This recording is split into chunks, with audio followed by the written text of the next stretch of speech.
Good morning, USA and other assorted countries. You have chosen, or have been chosen, to join a voice chat on the Discord social media engine. Today, on the year of our Lord, whatever the date is.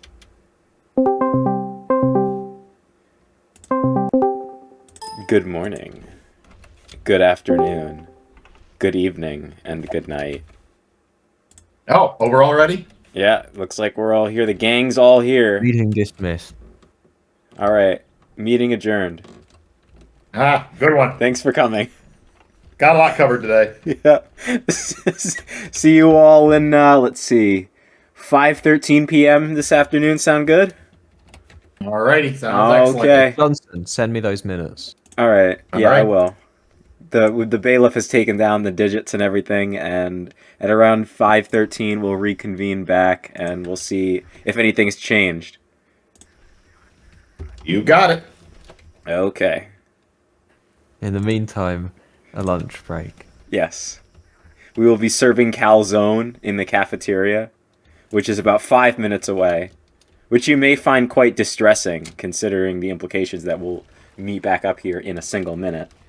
But if you got some strong legs, you might be able to make the trip. Oh, look at that, 5:13. Welcome, everyone. I'm glad you were able to make it on such short notice. Oh, the drive here, I tell you.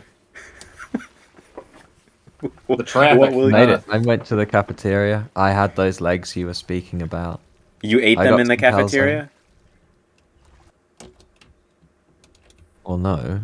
Did I you didn't eat have it? that much time. I took the calzone back. I have it here. I'm gonna eat it now. No, what you others. said.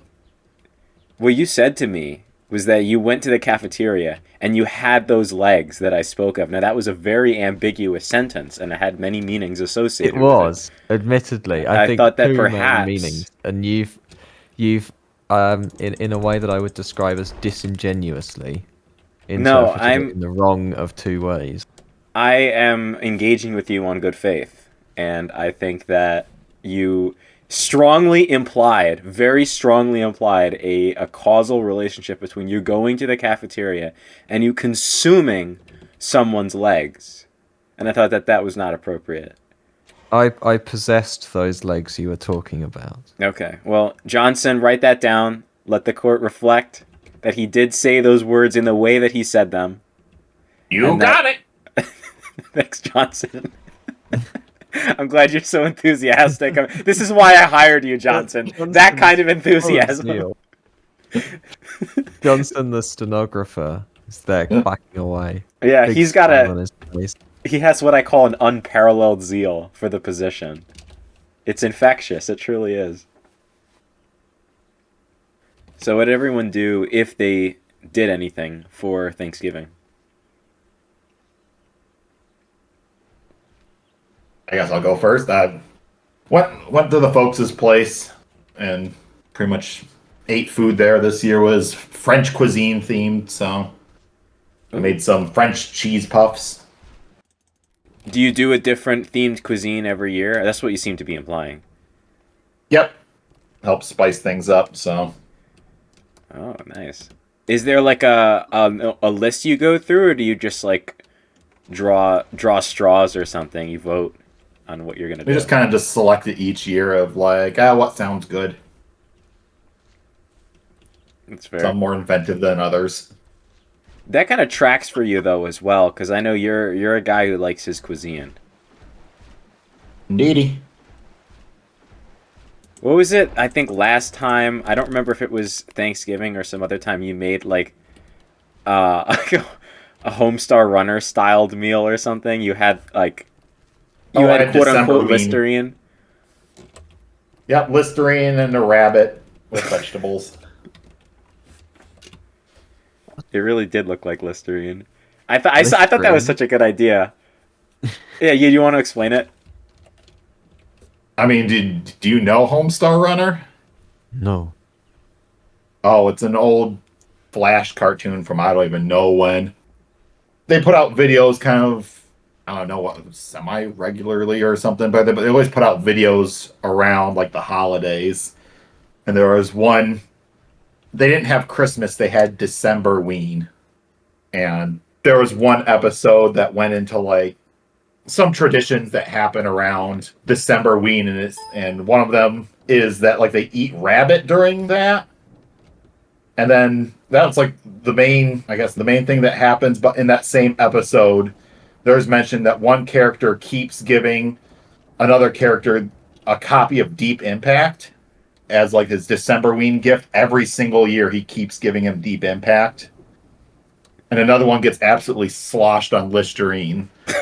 So just like one year, I decided to make a Decemberween meal, which was rabbit, a bottle of Listerine which was actually blue Kool-Aid in a Listerine bottle, and then watch Deep Impact. Powerful stuff. I don't usually have celebrations with such heavy, profound themes. I just kind of do the tradition. But I have always wanted to put a funny colored drink in a decidedly hazardous container and then just drink from it in public. Oh, that's always the dream. The American dream. Ever since I came to this country, you know, on my father's backside, he swam, he breaststroked the whole way here. I thought to myself, I'm going to, you know, take a big carton of bleach and I'm going to put milk in it and I'm just going to drink straight out of it all day long. Take a good swig when you're feeling it. Yeah. If you want a little bit of hydration in you, drink it up. Watch people give you the long eye. Oh, there's one of them out-of-towners. Well, of course they drink that crap. All the kids are drinking it these days. Ever since Biden's America. Insert whoever you want.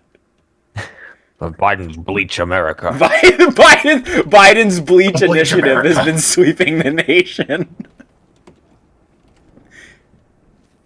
We're gonna...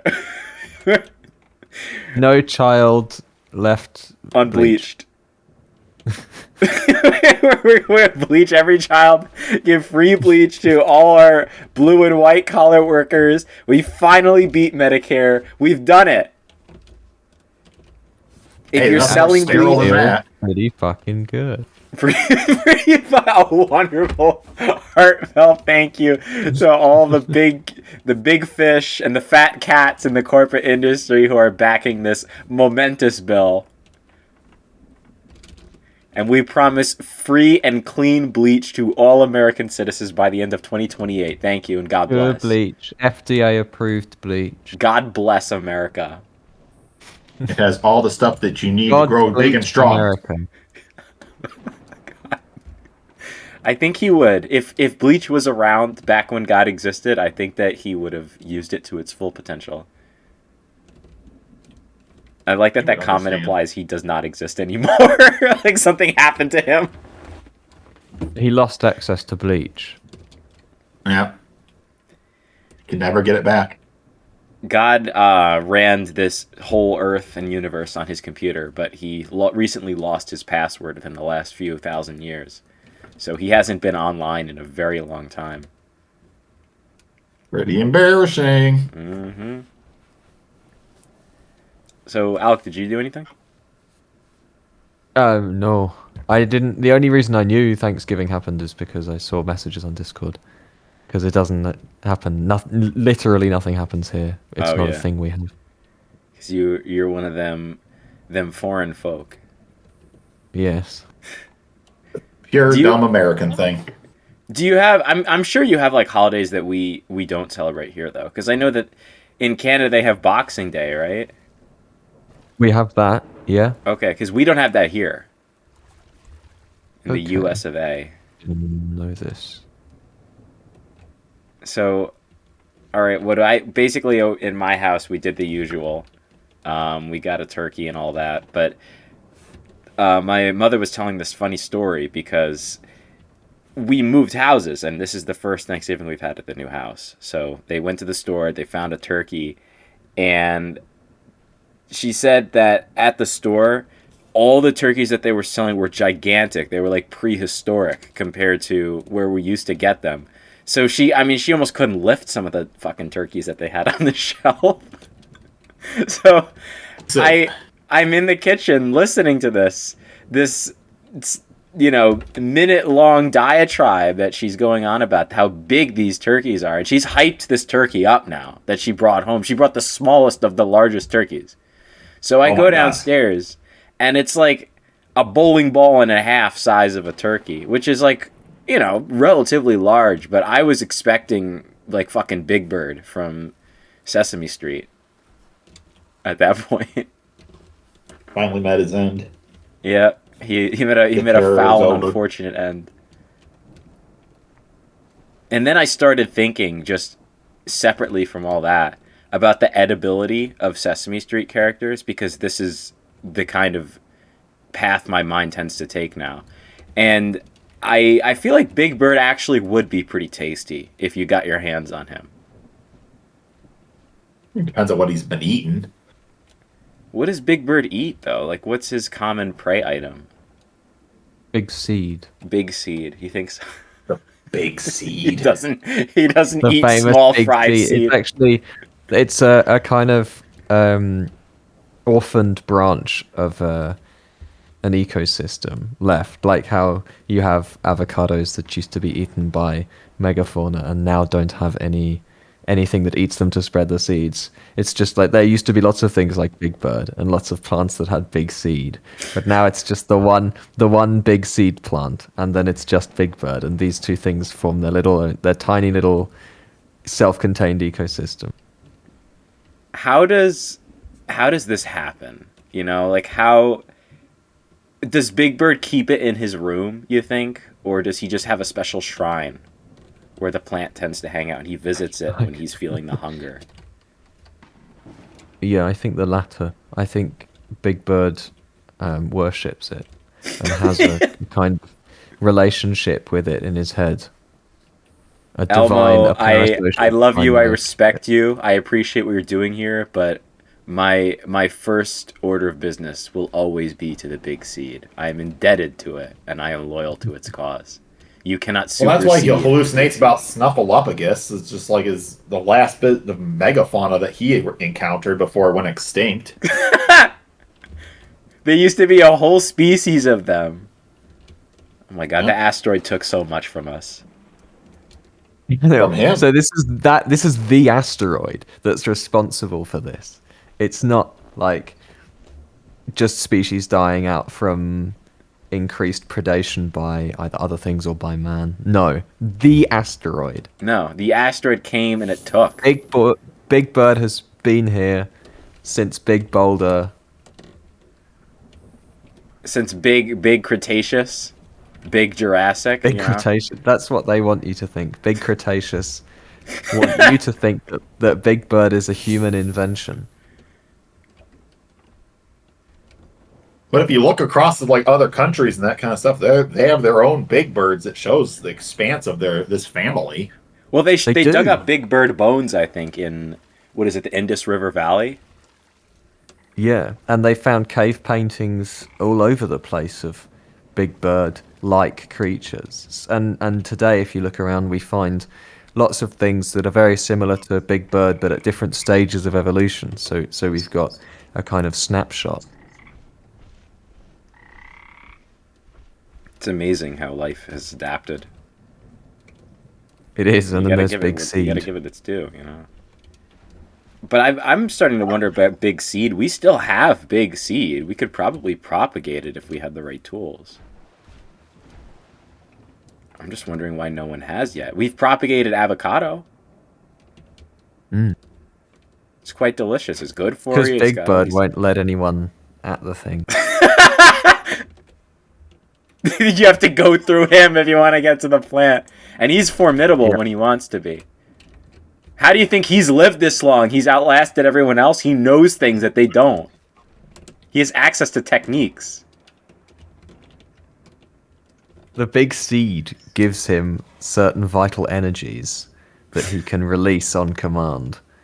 Actually, many creatures used to be able to do this, and many flora would convey such abilities, but this is the only instance that remains.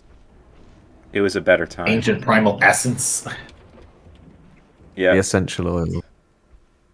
The central oil. Next stop, Oil Central. We need to pick up. Yep, you guessed it. The coveted Magic School Bus episode where they go down to Oil Central. Please let this be a normal school trip. No, Arnold, shut up! We're going to Oil Central. We're going now! Fasten your seatbelts. I'm only going to say this once. And they're off. Who knows where they're going? We know. You mean like we're getting an oil change? No, Oil Central! Did I mishear? I do hope I misheard. No, you didn't! You heard me perfectly well! Are you sure this is safe for the children? I don't care if it's safe for the children. We're going. Children, where? I don't see children. I see fully responsible adults who are ready to go to Oil Central! She's like red in the face now. Mrs. Frizzle has started to become undone over the years, the long years. Teacher, I thought it was a bus driver. She's trying to put herself back together with the missing piece in her eyes is the oil. The oil has certain properties that can repair her at the cellular level. Restore Miss Frizzle to her former glory. Well, maybe not restore, but they'll transform her into something as or more powerful than she originally was. A new creature. Miss Drizzle. And where does oil come from? It comes from dead megafauna of the past that once ate the big seed. Miss Frizzle versus Big Bird will be the climactic cinematic showdown of our era. Who knew? The freshest morsel of oil. Who's next? they'll fight over the big seed. That's what it's all come down to. Who will take ownership of the big seed? The essence in its purest, rawest form within the seed. So I have here a picture of what seems to be the central cast of Sesame Street. Big Bird is front and center here, which is kind of surprising to me, but he does command a lot of respect, so I guess it's not too shocking. He would appear to be quite large. Yeah. Well, I mean, they call him Big before they call him Bird. That supersedes his actual animal aspect. Like Oscar the Grouch, right? We first and foremost know him as Oscar, and then we know he's the Grouch, right? His adjective, grouchy, is last. Big Bird, his adjective is front and fucking center. So I guess it makes perfect sense that he's here. I shouldn't be surprised at all. This should be common. Warning. Warning. He has bright yellow plumage, too, to warn potential predators that he is big, in case you thought that he wasn't. Bird the Big. Bird the Big. No, it doesn't. See, it doesn't. They don't do that, though, is the thing. You got to watch yourself, because they put big first and they let you know, right out the gate, this bird is giant. However large you thought he was, he's way bigger than that. By several orders of magnitude. Safety of the children. Like, you imagine them just like, all right, kids, you're going to go see Bird. And then this monstrosity, like, towers in. And they all start crying. You're like, okay, it's a big bird. Okay, everyone brace yourselves. Big Bird is coming. And then they know, oh, it's going to be a big bird. We have to prime the children. Before we bring the children in, their young, eager, innocent eyes, we have to say, okay, children, look, I'm not going to mess around with you. I'm not going to play games. This bird is gigantic. This is the biggest bird you've ever seen or will see in your entire life. Do not expect me to bring you into a room and show you a Plymouth Rock chicken or anything like that. That is not what's going to happen. They have to be prepared. They're going to have nightmares. Cut straight to the shit. This bird's fucking huge. Come on, quick. Prime the children. We have to synchronize the crank states of the children. They're misaligned. We have to get them up to code, up to spec. Heave ho. Prime the children.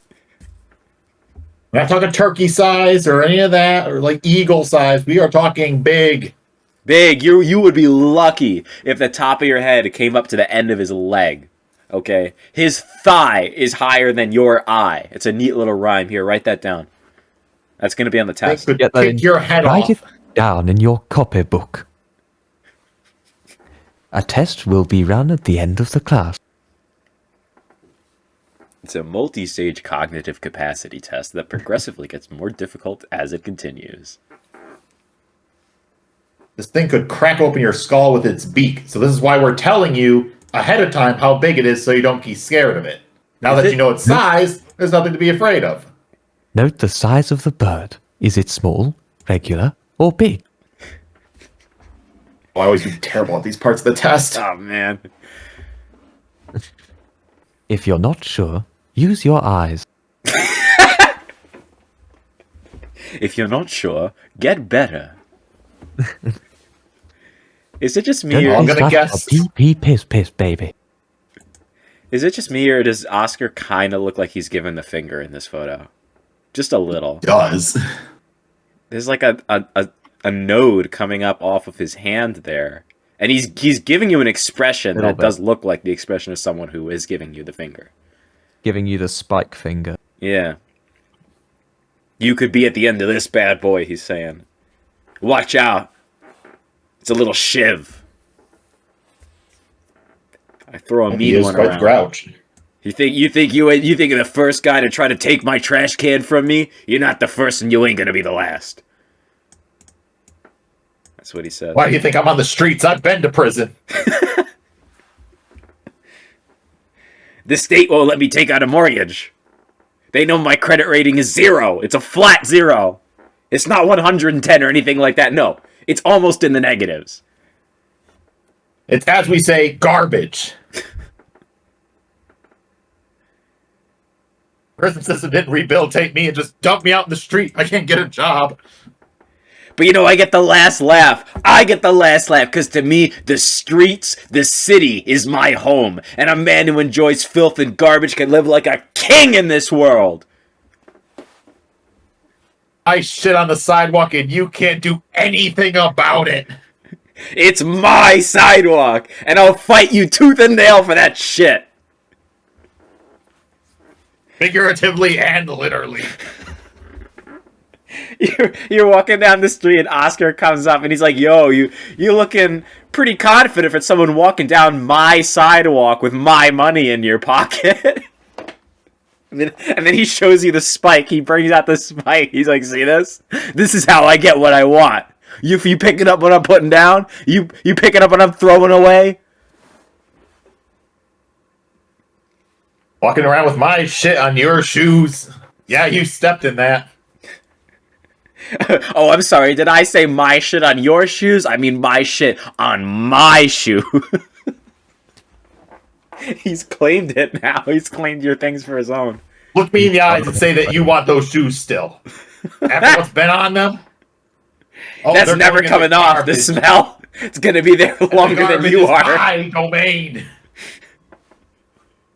You're going to have your child and take him to his first bar mitzvah before that smell wears off your shoes. I guarantee. That's a Grouch guarantee right there.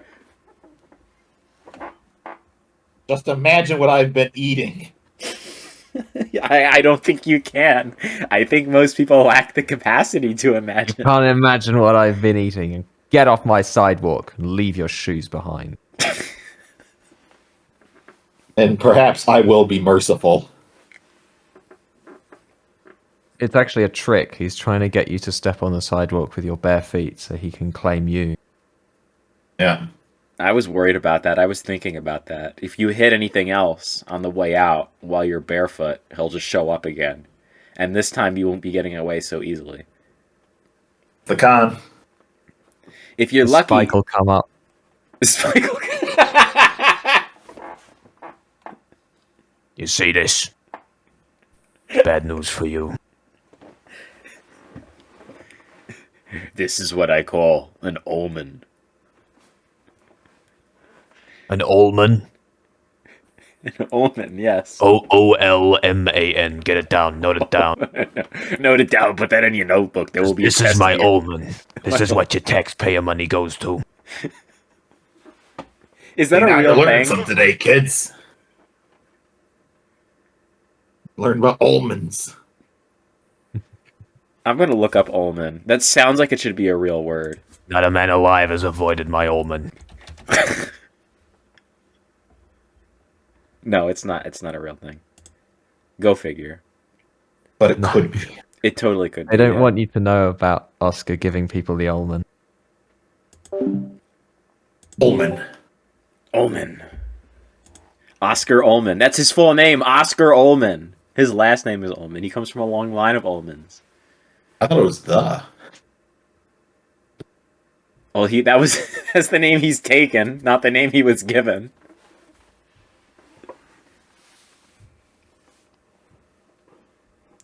It's like how you have someone whose name is like Tony the Ripper, and then his full name is like Tony Gonzalez.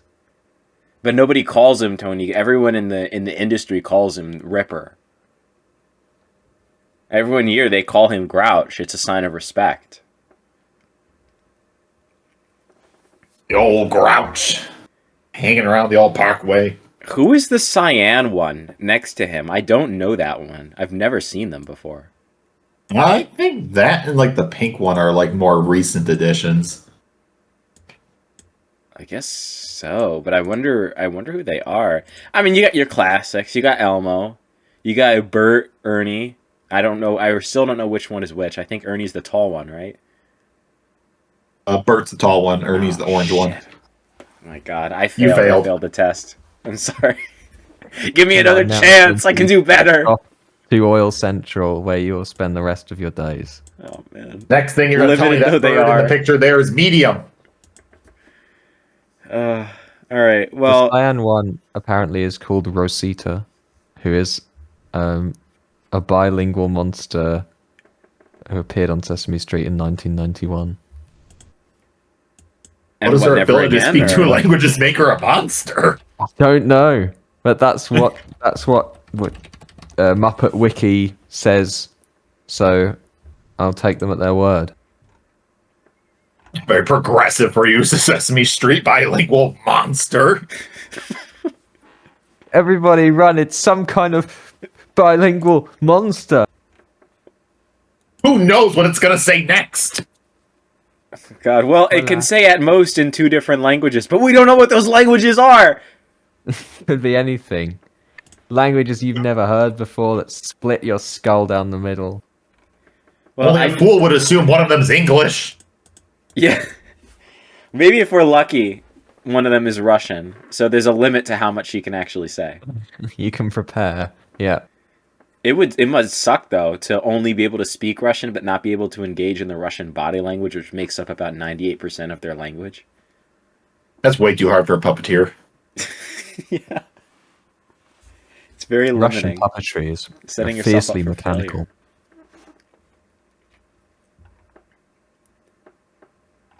They need to be more animatronic than puppeteered to fully pull off the dance. She really has her arm around Oscar here. Like, she's giving him a full body hug. And I guess everyone's kind of doing it, but with her, it feels more personal. She's, like, really snuggling up to him, too. She's just holding him in place at this point. Oscar, keeping him look, from killing the cameraman. 2 more seconds, and you can go back to doing whatever you got to do, but we have to hold frame. Okay, this is how we get our paycheck. This is a family fucking photo. Come on, can you rein it in for 1 day, Oscar? I see what you do with your finger. Cut that out. No, but he wouldn't cut it out. He wouldn't, and we're here to verify that he can't cut it out. This is the best shot they could get. It took like 50 takes. And Cookie Monster, I know it's your whole bit. Do you really have to eat right now? Yeah, you have to eat on set? That's so disrespectful. He's just like...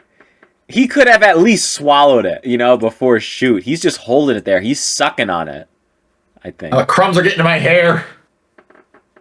Do you think that Cookie Monster would just suck on a cookie, or do you think he would devour it completely? Because I think if he knows he's going to go for a long time without a fix, he'll store it in, like, his mouth, almost like a chipmunk. He has a crop like a bird. Like Brad Pitt. I think this is just like shots moments before the cookie is consumed. It's very talented of the cameraman to pick that up then. I'm sure it took many takes for them to get this to pull off right, with Oscar being Oscar and Cookie Monster doing his shit. I feel like getting a shot like this is as rare as getting a shot of like a green heron or whatever snatching up a fish mid-strike. Like, you have to be waiting, a seasoned veteran of the craft, to pull off something like that. Yo, where's the count? Where is the count? That's a good question. They're missing purple. Vanished under the weight of Big Bird. Oh wait, it's daytime out. Never mind. He can go out in the day, can't he? I don't know. I'm going to look up pictures of the count, and we're going to see if he shows up at all during the day. I guess... No, I guess you're right. The implications, if he showed up during the day, would be staggering. Wait a minute, what the hell's going on here? That is at most a smoggy, overcast day.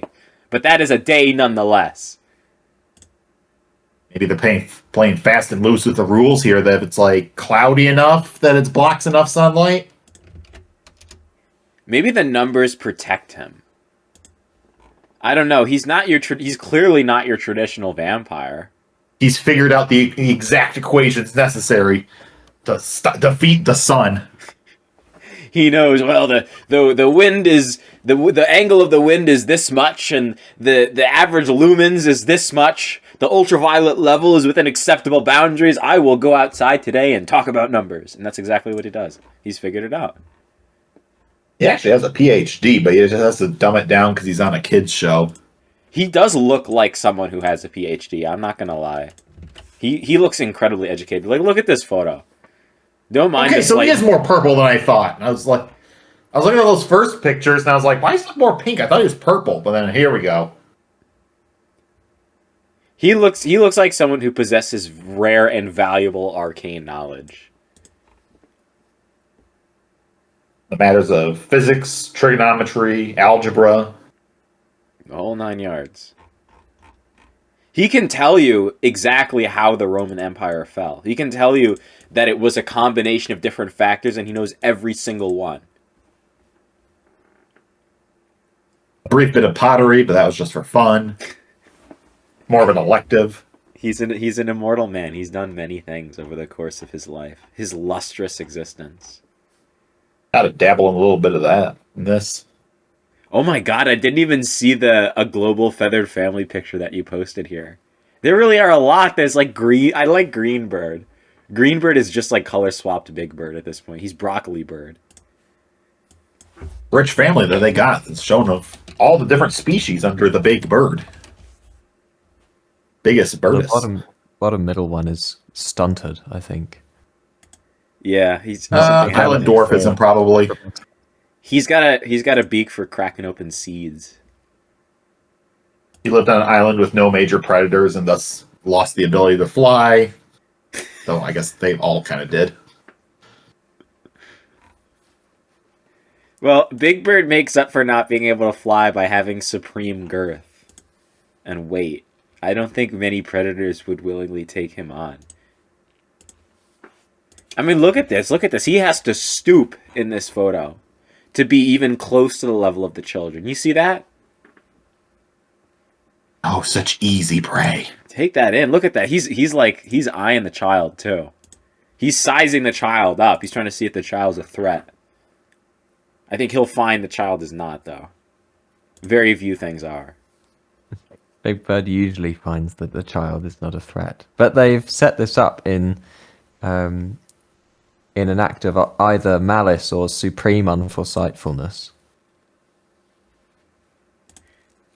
What is allow children and Big Bird to come together in the Sesame Workshop, as it is titled in the top left.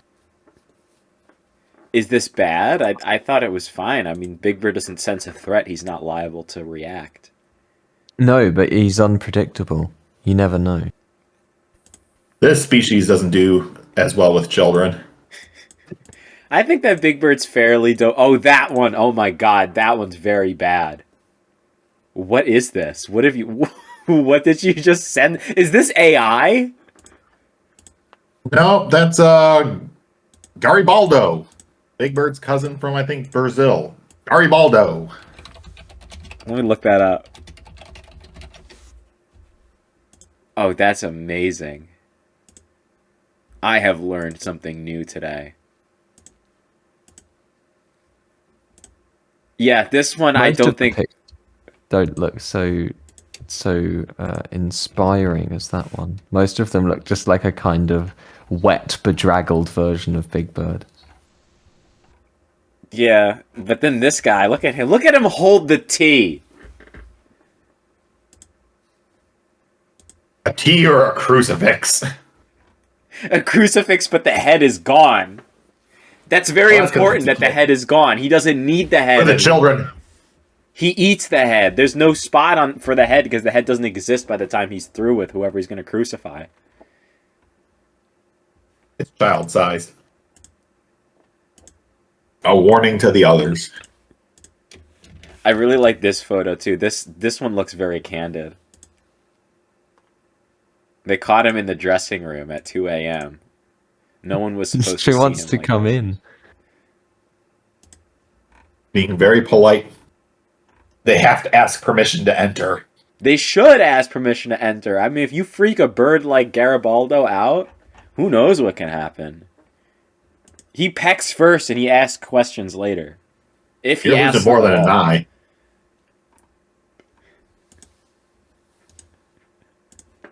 This one is like profile picture worthy. It's quite good.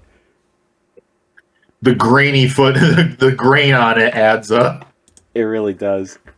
certain aesthetic to it. This was a photo taken in 1892 by French explorer Jean Pèlerin, and he, as you can imagine, he's dead by now.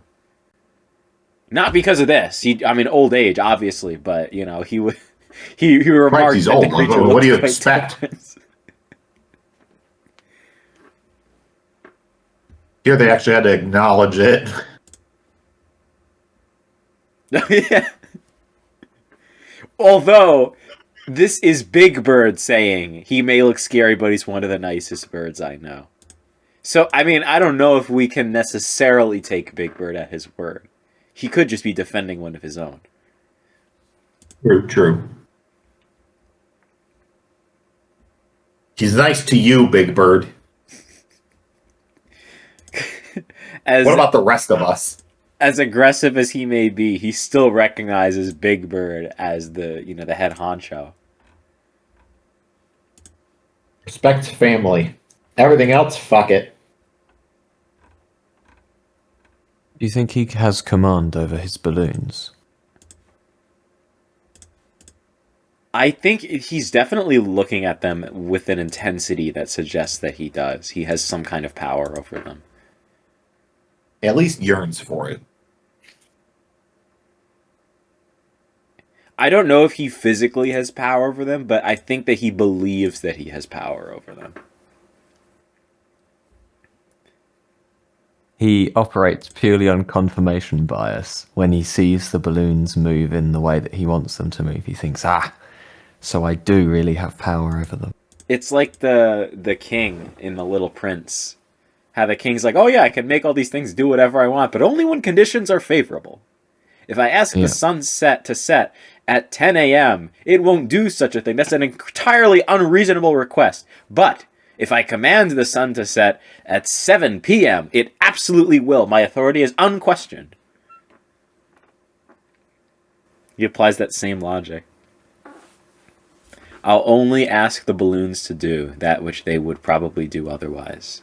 I would never ask them to do something that goes against their very nature. They're also the same color as him. They might be a part of him and not so much balloons. Maybe they're eggs. Maybe it's his young ballooning like spiders. They're conical as well on one side, like eggs, so that they don't roll off a cliff. But for some reason, they've kept that shape. Despite it's an evolutionary vestige from when they didn't used to be airborne. It hasn't fully gone away, but it's working on it. Well, maybe I don't know if we've seen any others like him. Maybe he doesn't create viable young, but he still has reproductive tendencies. Or maybe she, I guess we should say at this point. So she's still laying eggs, they just have nothing in them. It's just a biological process that goes nowhere, to no purpose, because they're not seeded with anything. But she thinks, well, I have all these eggs just lying around, I might as well do something with them, right? Waste not, want not. So she hollows them out, she puts some helium, hydrogen in there, whatever you like, and she makes balloons out of them. Beautiful, but a bit sad. Yeah, well, she's artistry content. of a dying species trying to continue on even though it's fruitless. Well, he makes them for the others of his kind, like Big Bird, which may continue yet. And they'll take it into the future with them, the art of one of their own. It's a bittersweet thing. I don't know. Maybe Big Bird's like a cuckoo bird. He's laid upon the children, but he's much larger and thus would demand more food. I feel like people would be able to distinguish, though, who's a child and who's Big Bird. Yeah, you say that, but you see how cuckoos function. Yeah, birds that's don't know true. it. But I've never seen Big Bird successfully disguise himself as a child. I mean, he certainly walks among the children without much difficulty. But I just don't know many people personally who would confuse him for one of the children. Maybe I'm the wrong audience. Politeness. You're gonna bring snacks for the children. Well, you better bring snacks for Big Bird. I guess sure this is a cultural element to this I've overlooked. He can prey upon that. So every time you're around children, when it's lunchtime, well, guess who's getting lunch? You are, Big Bird. Although, I think my one counter to that argument would be to say that it would just be rude not to feed Big Bird in general. Like, even if there were no children. If you were eating and Big Bird showed up, I feel like you'd have to offer him a little bit, right? But that's a gamble that he's not willing to risk. That man needs a lot of food. This is guaranteed. He knows in his cold, calculating way that where there is children, there are probably people with food. It will follow. It's inevitable. At some point, food will be seen. So he follows. Point the kids are going to be like, I'm hungry. And Big Bird's, ooh, free meal ticket. The kids enter the grandma's house, and Big Bird comes in. He ambles his way up the stairs. Every footstep, he has to stoop to get into the room where all the children are. Grandma's like, I made egg casserole, and she sets it on the table. Big Bird, he takes his arms out. He collects most of it in front of him, and nobody stands up to him. Because when they look at him, they give him a wrong look, and he gives them a side eye, and they break contact. They know better. Oh yeah, they're not going to challenge it. Oscar may own the streets, but Big Bird owns the homes. I'm sorry, what were you saying? We've learned from that episode that Big Bird is an egg eater as well, eating up Grandma's egg casserole. That's where the most nutrition's at. I think Big Bird would eat eggshells. It's got nice calcium from it. Is that what Grandma makes it with? Grandma's not very good at separating the egg from the eggshell. She just puts them in the casserole dish whole. She calls it egg casserole. It's actually just a casserole dish with some eggs sitting in it that have cooked through because she put it in the oven. And once again, politeness strikes again. You better eat it. Well, the children eat it because they're used to it. Big Bird eats it because he wants it. He craves it. He goes there multiple times a week. Exactly what I need. Ironically, the one guy who really appreciates Grandma's cooking is the one person she's not explicitly making it for. I mean, with her dementia, she's mistaking it for a child, too. My, how big you've grown. Oh, Benny, you're back from the war already. What an appetite, young man. It's only a matter of time before the other birds catch wind of it. And then there's going to be Big Bird and Garibaldo And maybe the other fucked up white one, they stop by. They make a bird holiday. More birds appear and less children appear. They don't necessarily eat the children. The children just the children know in an instinctual human way that they're being ousted, that they're losing the competition. Whatever abstract competition this is, they are in the wrong now. So they are no longer needed. Back off. And soon it's all birds, and Grandma still doesn't know. Doesn't understand. She doesn't understand that her children have been replaced. Oh man, no, her eyes started failing years and years ago. She can only make out vague shapes at this point. She sees 3 birds and she thinks it's about 9 children. And then they keep asking for more egg casserole, and she's just so pleased with it. Like, oh, they love my cooking. I just have to make more. It's nice to be loved, but it's not real love. She doesn't know she's being used. Well, it could be worse. You know, at least Grandma gets something of an okay ending at the end of everything. I feel like this poor lady, she probably lives alone, you know? She's looking forward to whoever stops by, even if she doesn't know it's gigantic birds using her for her sustenance. It could be worse. You know, life on Sesame Street, it's all about give and take.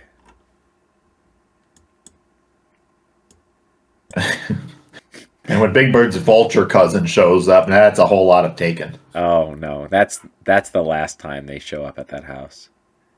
That's the last time for Grandma. Yeah. It's the last time they show up there, and it's the last time she lives there.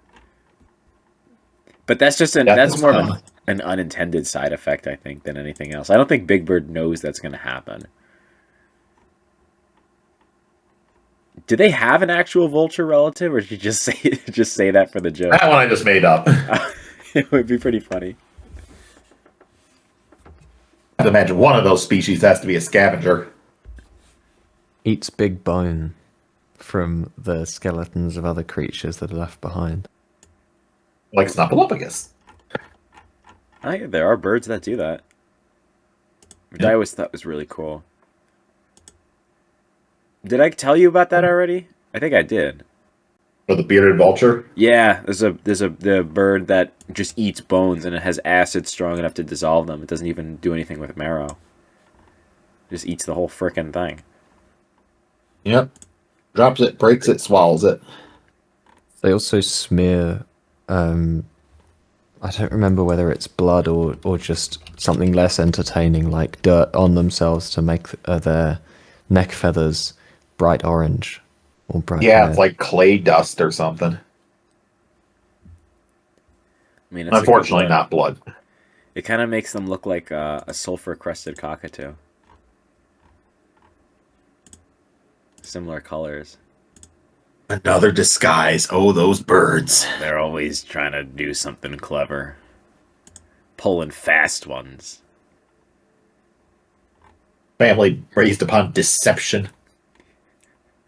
Could never break free from the cycle of trickery. One of them want to be honest, but they can't. No, it's hard for honest birds to make a living. Sooner or later, the lies come out, and oh, how easily they come out. Sooner or later, the lice come out, and the birds are at them.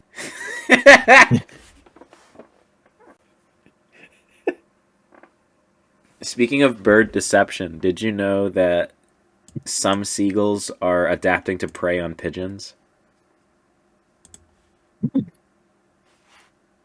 don't think I was aware of that one. Yeah, no, apparently catfish prey on pigeons. Whereabouts have they found this happening? There was a study being conducted at kind of a small lake. I don't remember the name. This was a long time ago, but there were at least 2 distinct cases of seagulls. I think they were both male, but I can pull it up. That were deliberately hunting and preying on pigeons. They would use predatory stalking behaviors. So the pigeons would gather in a group, for protection, all that. And the seagull would stand at the perimeter and kind of scope out, trying to find one that was in a vulnerable position. And then he would sneak up and he'd pounce and he'd go for the neck to try to break the neck of the pigeon. And then he'd drag it away. Ah. I've seen the video of one horfing down a whole rabbit before.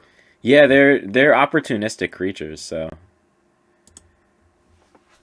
I mean, it kind of makes sense that they would eventually start trying to go for other more easily accessible and very meaty prey, because pigeons don't really fight back that much. So here's the video. The gall who eats pigeons. Yeah, it's pretty interesting stuff. But it's, I mean, it's a long video. It's 9 whole minutes. Oh, okay. I thought it was like a short thing. No, it's like a whole documentary. Basically, he talks about which one he's looking at. He shows you the hunting behavior. He goes into detail on how it destroys the pigeon. But here, if how it destroys the pigeon, annihilates the pigeon. But if you go to like a minute, didn't stand a chance. If they really don't, if you go to a minute 10 seconds in, you'll see. Local pigeons are wary of him. The easiest target for him is a pigeon washing or preening when it shuts its eyes for a moment. Missed. Yep. But I mean, that was an entirely predatory posture. He crouches down, he's looking forward, he's focused, and then he dashes. And he just misses that one time. But you know, you gotta see, that's... Oh, and there you go. He does it again at 2 minutes, 30 seconds in.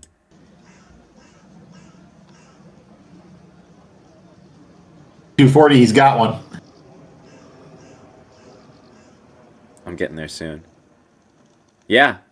Now he manages to grab a pigeon by the neck, carries it into... It's not just him singling out, oh, this guy's weak, he's crippled, let me just peck at him a little bit until he dies. Now, this is full-fledged hunting behavior, really. That's very fascinating. That's a live one.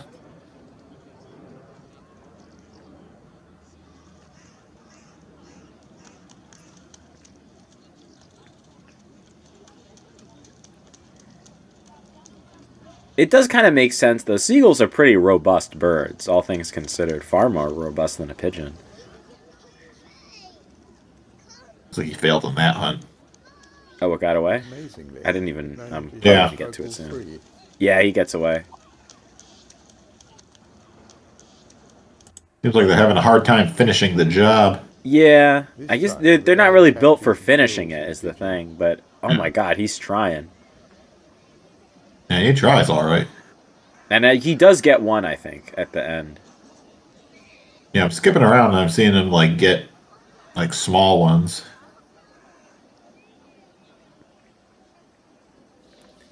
But I mean, you would think after, I don't know, a few generations, maybe more than a few generations, but eventually there's going to be a more predatory seagull that comes around that starts taking more advantage of the excess of doves and pigeons and starlings and sparrows that we have. Well, yeah, with how well they do around human environments, there's going to be room for so many other types of seagulls. It's soon dead, but start branching out. For a while. It's fascinating to think about because, I mean, nature abhors a vacuum and all that, but there's just so many different types of birds in our cities and our urban environments that I feel like, aside from cats and the occasional very lucky rat, don't have much in the way of a predator. No, peregrine falcons have been shown to be doing pretty good in cities. Oh, really? I've not heard of them. I mean, I know that they exist, but I didn't know that they were common in cities. I think there was something I saw for like New York City to where, and I mean, they're hunting pigeons too. I did know that hawks and falcons existed in cities. I just didn't think that they existed in large numbers. In like a I don't know about population size. I think they're at least doing decent. That would make sense.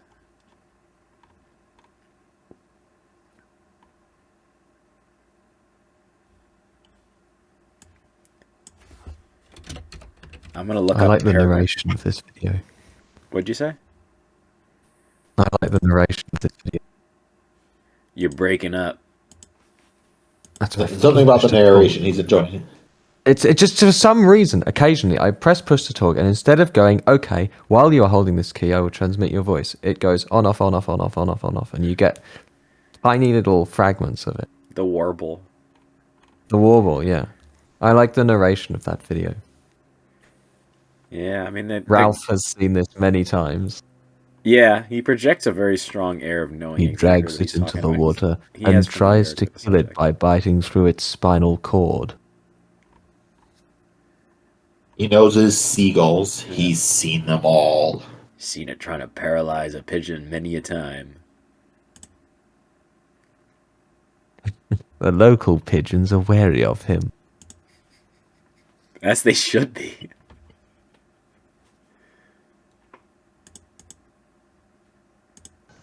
Wait till next episode for the seagull that hunts dogs.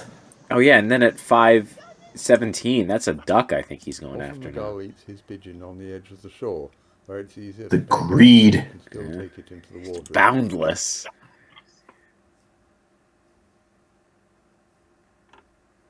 Oh, and then right over here, there's another video that says seagull swallows a whole rabbit on Welsh Island. Oh, yep, that's the one.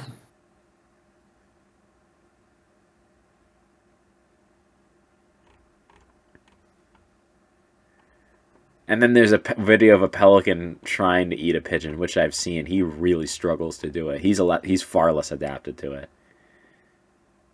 Pelicans are pretty good at eating things.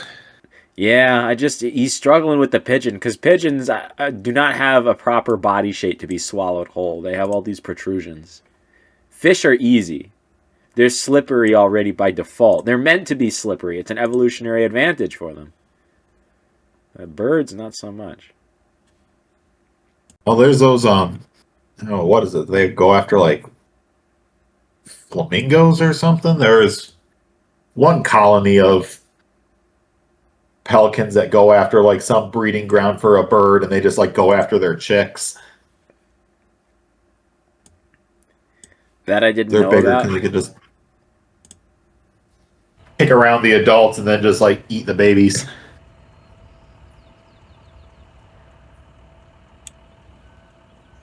See if I can... It does make sense. But I mean, a small chick is different from like a fully grown pigeon. Even if it's a Cape big gannets, that's what they eat.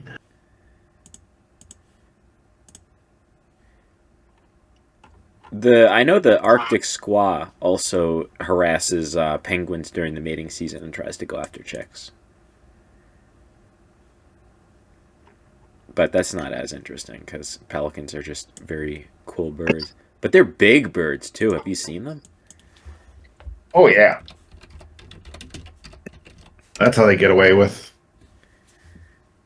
going after, like, other birds as chicks and stuff. They just kind of bully them around, then eat the babies.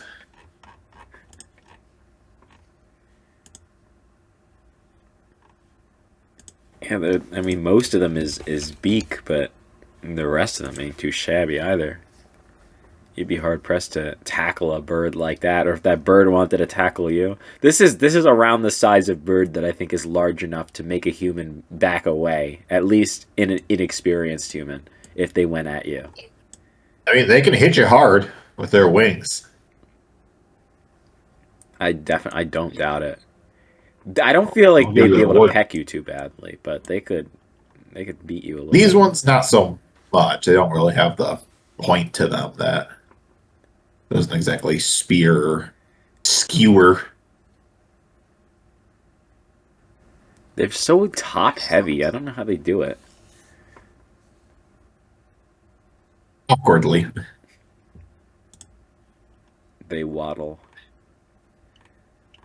Yep, they waddle around, and I mean, when it comes to hunting for food, there's not too much grace to it. You just pretty much throw yourself into the water with your mouth open.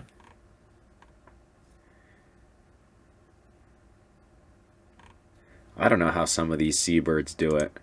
I don't think I could ever have the confidence to be at the surface of a huge body of water and just be content in the knowledge that I probably won't get devoured by something 85 times my size coming up from the depths.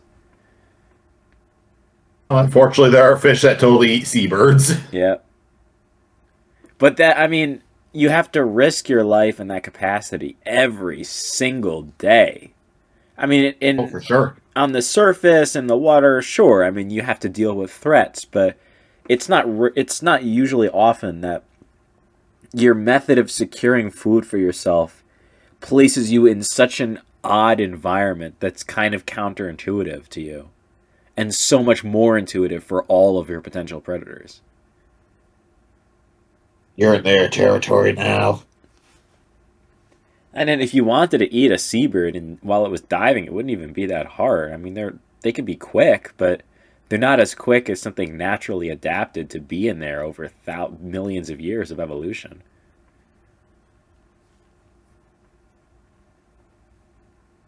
Everything's got to eat, so you got to take the plunge. Yeah. And you got to do it all the time for your whole life. Till you die like old grandma. Yeah.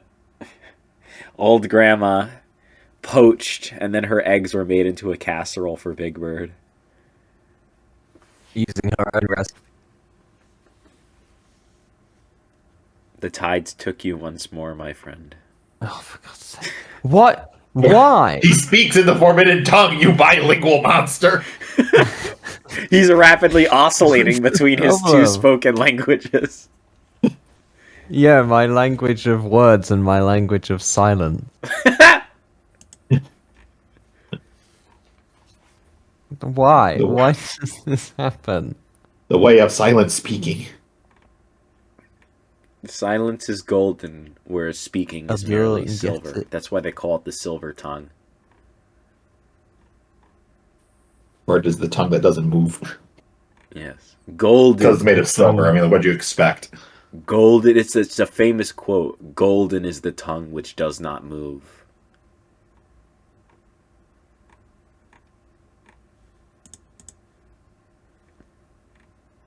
Worth a lot of money.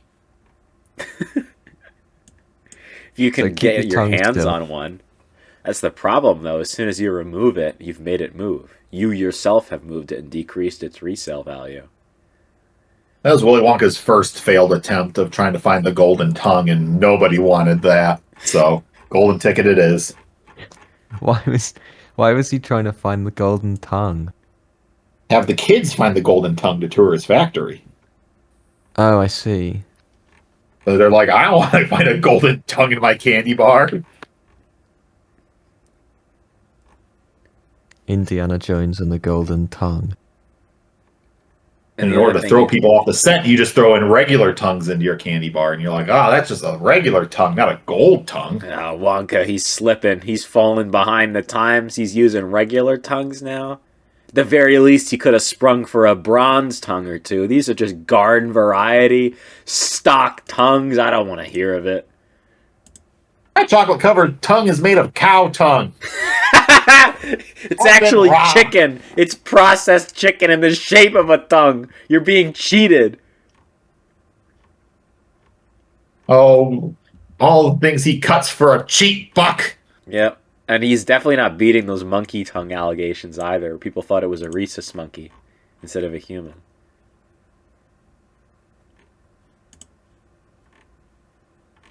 Strange going-ons in that chocolate factory. I mean, that's actually true. That's not even a joke. There are just strange goings-on in that factory. It's a madhouse in there. Musicals. Hey, trying new things and old things, and hey, sometimes they're not all winners. Did he make a candy that just made you obese and turned you blue? It made you inflate.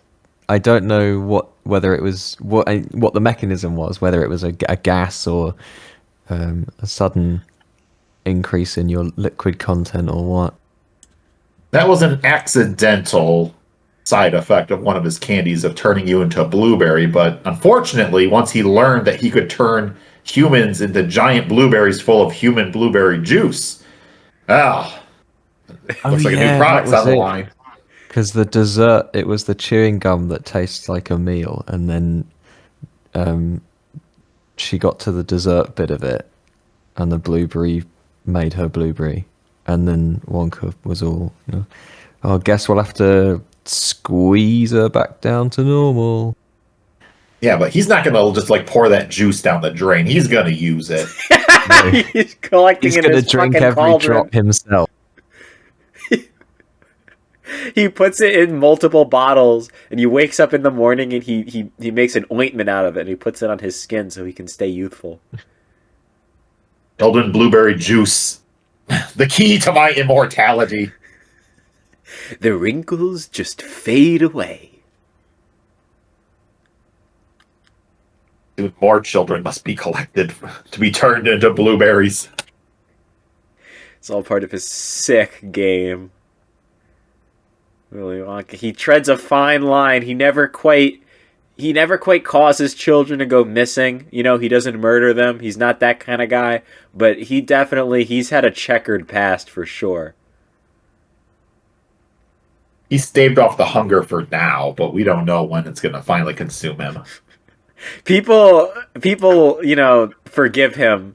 They cut him a lot more slack than maybe he's due. Because he feeds the populace, he keeps them happy, he gives them bread and loaves and fishes and all that.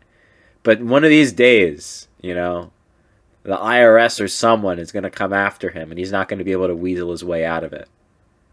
He's not going to be able to do the famous Wonka weasel.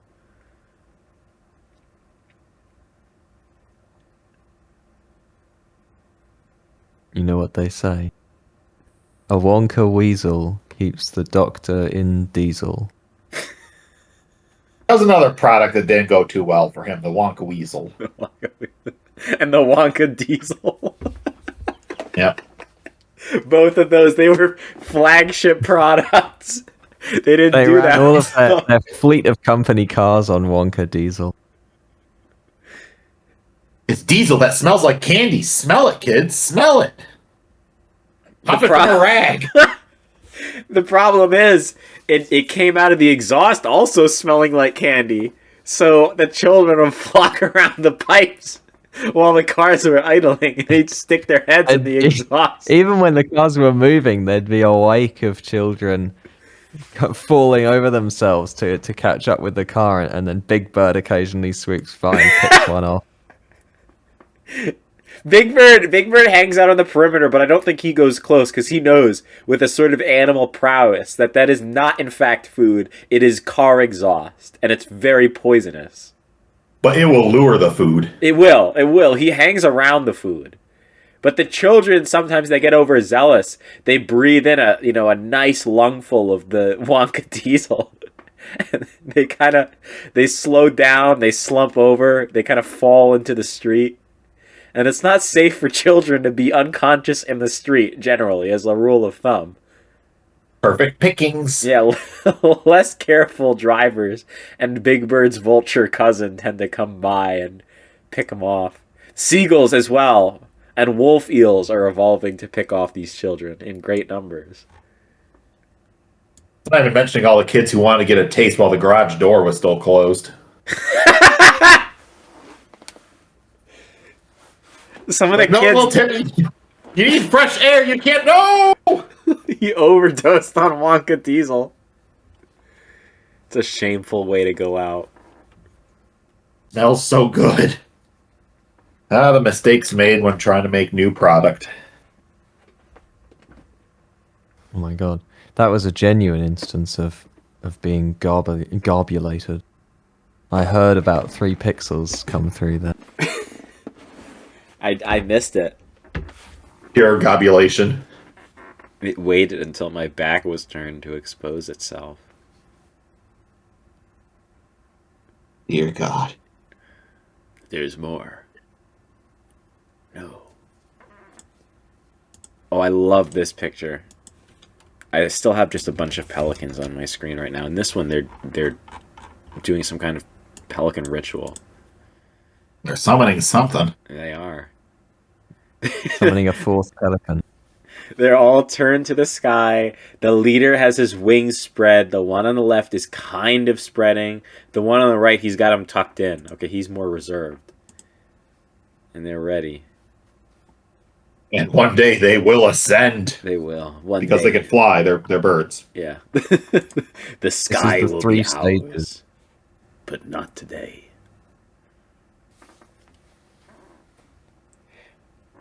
I'm still laughing at the visual of the Wonka trucks going by and the children just like mindlessly following them, hopping the exhaust.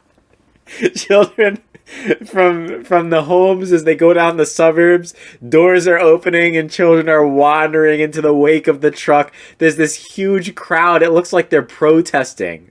But no, they're all just following the truck in a line. It's the Pied Piper all over again. But with a truck and children instead of a flute player and rats. Rambling around on all fours. Some of the children, they climb onto the truck and they sit there because they know the truck moves faster than they do. And then by the time the truck goes back to Wonka's factory, there's about 150 to 230 children, you know, something in that range for each truck. The truck pulls in, and then the children pull in, and Wonka can't even open the gates. They're swarming, they're everywhere. And then he has to get them all back to their families and everything, or else he's going to be in big trouble. Oh my god. Some of them go missing anyway, but they can't prove that he was the reason they went missing. So, I mean, that's just statistics at that point. Children have to go missing at some point. Yeah. You know, every year. Got a population of children, one of them is going to go missing. Yeah, I mean, it's common knowledge that the more children you have, the more likely one of them is just going to go missing. He's going to pop off somewhere and he's never going to come back.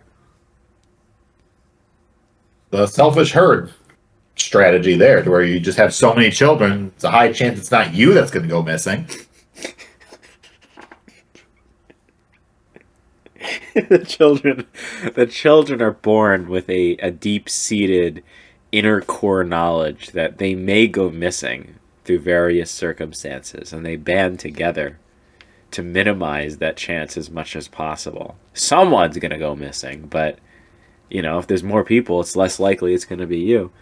Very intelligent, but, I mean, it's not intellectual, it's instinctual. It's at the basic level they understand this. Not a flawless system, but it's a system nonetheless. Yeah, because there are seagulls and pelicans and the occasional peregrine falcon circling around. And Big Bird, too, looking for ways to insert themselves or remove various variables from the scene. And the children, you know, they got to look out. They just got to linger around in parking lots, because that's when the cars will park and come to a stop, and that's when the children swarm. The diesel fumes are in one place. Prey of their Oh yeah, you definitely don't want to park the truck. It's bad enough when the children are following you. If that truck slows down long enough, the children surround it on all sides, and then it can't even move. Red lights are a nightmare. Yeah, every driver's nightmare. Every driver's nightmare. Can't even get your door open without nailing a couple in the face. Yeah, and then it's your ass. You look like the bad guy. Yeah. They've got to protect the place where they refuel as well, the Wonka refinery, because a lot of fumes are coming out of those smokestacks. The children are just throwing themselves onto the electric fences. They've got a pile up of children pressed against the fences. The children reach critical mass. They form a tower out of their bodies like the zombies in World War Z. They get over the barrier, and then they try to climb the pipe, the smokestack, and they just throw themselves in. They clog up the system. It's a real issue. They keep having to hire contractors to clear the smokestacks out of all of these children. Oompa Loompas. An evolutionary arms race over diesel fumes, because at first you just put up the fence, but the children climb the fence. Then you put up barbed wire, but enough children shred themselves on the barbed wire that they climb over the corpses. Then you electrify the fence, but then enough of them fry themselves that it runs out of juice, and they knock it over. It just like never ends. The children are are developing physically as well. Their nerves are becoming more reduced in size and capacity, so they don't feel the pain of the fences often. Their skin's becoming thicker, and their organs are becoming more distributed throughout the body, so that any given injury on their person is less likely to make the whole organism succumb. It's amazing evolution. In real time, we're seeing Lungs bigger, nostrils wider to inhale more of that sweet, sweet fumage. stronger lungs to survive its exposure for longer. It doesn't even evolutionarily make sense for them to do this, because it's not like optimizing for huffing the Wonka Diesel allows these children to produce more children which go on to huff the Wonka Diesel. And yet, somehow it happens. Scientists are baffled that these children do seem to be optimizing to smell the Wonka Diesel. It's that good. Like, you can't argue with that. They're developing a form of, what is it, Can't neotony? explain it. It's mysterious. They ask the exact same question that you did, and it's a very reasonable question. The answer from the lead researcher is exactly what Voight said. He's like, it's just that good. They're going the way of the axolotl, whiteboard. where they don't need an adult form anymore. The children form is enough to huff that sweet, sweet fume. He has a big whiteboard. He puts in red text, it's that good. He underlines it twice. He puts 3 exclamation points. He gets a long That's stick. the only He way taps to it. explain it. He points at it. This is the answer. This is what's happening. It's that good. What your children are turning into. All in pursuit of the new American dream. The Wonka Diesel. Diesel. We don't know how they're doing it, but they're doing it.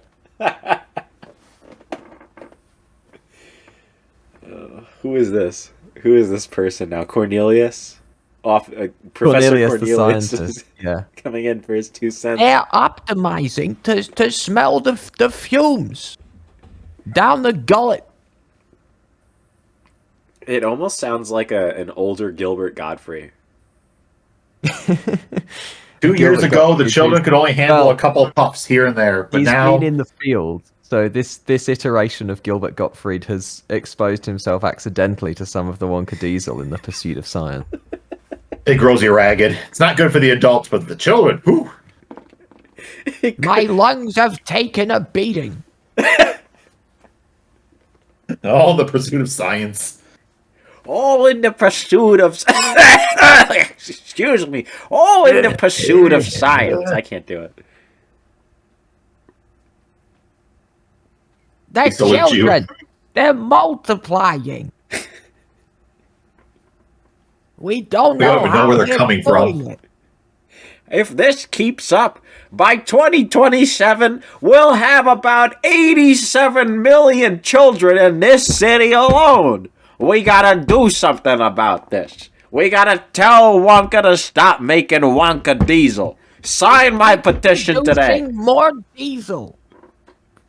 He won't stop it. It's that good It's that good. that he has He to keep has making to more. keep making more diesel. It's imperative. Because he's making so much money despite the costs I have to offset from getting the children out of the smokestacks. They As say, they dive in like chimney swifts. Wonka, think of what you're doing. Think of the cost. And then Wonka just says in a deep, cold, calculating voice, think of the gain. Yep. Think of the reward. Think of the Yes, but reward. think of the game. He steeples his fingers. Think. I can tell you've never thought of the game.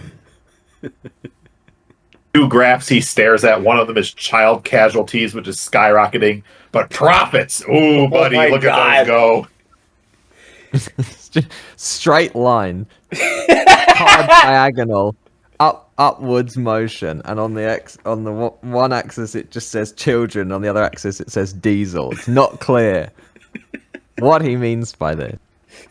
But he is pleased by what he sees. He has one of those gauges that they use for rat bathroom to tell when the rats are here, that go between nothing and here they come. But he's modified it to sense the presence of children instead of rats, and it's broken at this point. Like, it's off the chart for here they come. And he's completely non-pulsed by this. Because that knows that's the indicator he's making good product. Yeah. The children are a litmus test for the quality of the product. And if the Only the children player. are satisfied, the shareholders are satisfied. The shareholders. The single shareholder. Oh, I'm sorry. The shareholder. Did I put an S at the end of that by mistake? My bad. The shareholder. Me, Willy Wonka. I hold the share. Only the player understands the game. When a fresh batch of Wonka Diesel is done, he listens out to the horizon to hear the rumble of the children, and he knows it is good. He hears the children. There's a scene where he's at the window. He's got he's cupped his ear. He's listening out. You hear the excited cries of the children, and then you hear screams from the children, and you see him slightly smile, fade to black. They've reached the landmines. Sir, that won't hold them back, but it will for long enough. So with the number of children, Mr. Wonka, they'll be over it in seconds. That's all we need. No matter. I have taken precautions as usual. That's usual. Energize the player. first fence.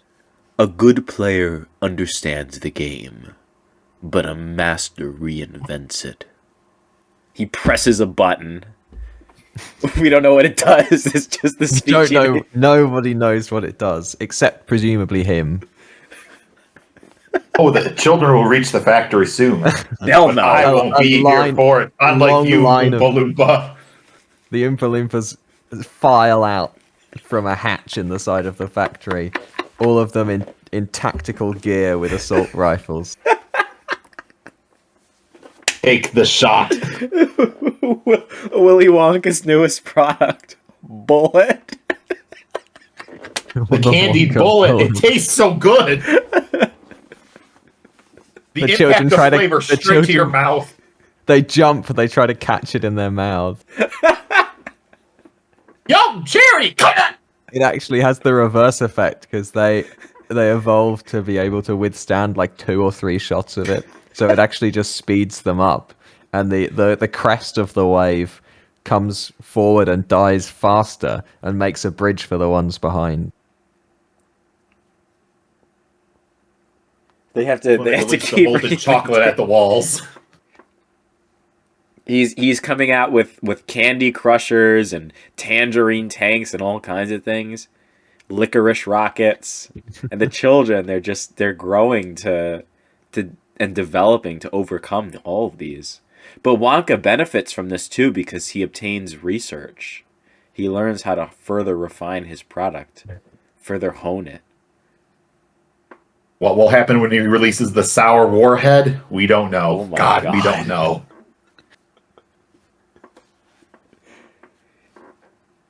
From his frickin' sour silo. Release the marzipan gas.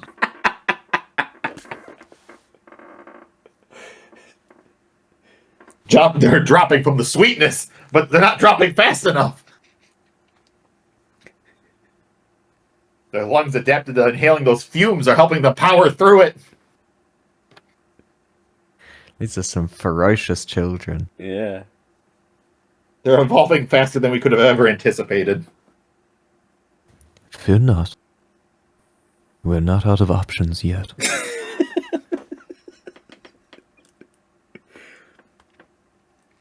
Not with the ingenious mind of Willy Wonka. Release the caramel chlorine. Ooh, no. I can't think of any. I went through all my options. and I'm bone dry. That's what the scientist standing next to Wonka says. I went through all the options, Mr. Wonka. I'm sorry. I don't have anything left. The children are The candy almost cane here. punji pit. But I do. That's because Stand you're not back. Willy Wonka. Gets out a fucking flamethrower. Goes out there himself. Spicy.